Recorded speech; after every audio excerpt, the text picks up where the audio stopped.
জানো বৌমা, আর কাদিরের বেটার বিয়ে হলো না, তো জানো কি দিয়েছে? 2 ভরি মালা দিয়েছে, আবার কানের দিয়েছে, আর কি দিয়েছে জানো? একটা KTM গাড়ি। ওই রকম শ্বশুর বাড়ি ভাগ্য করে পাওয়া যায়।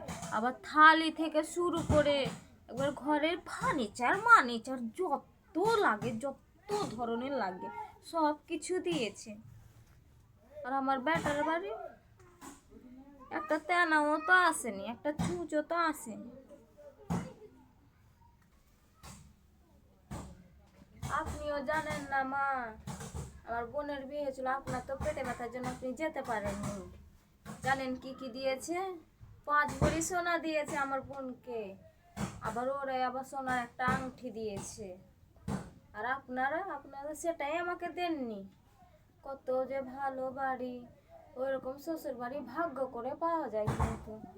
আর আমার কপালটা একদমই পুরা, কিছুই পেলাম না। বোমা, তুমি কি আমাকে ঠিস মেরে বলছো?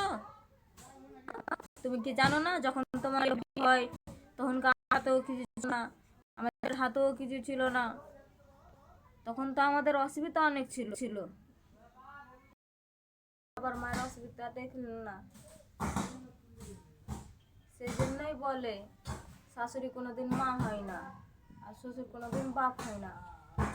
শাশুড়ি থাকে, শ্বশুর থাকে। যতই তাদেরকে ভালোবাসি, যতই তাদের কাজ করে দিই, যতই তাদের সম্মান করি, তো তারা কোনো।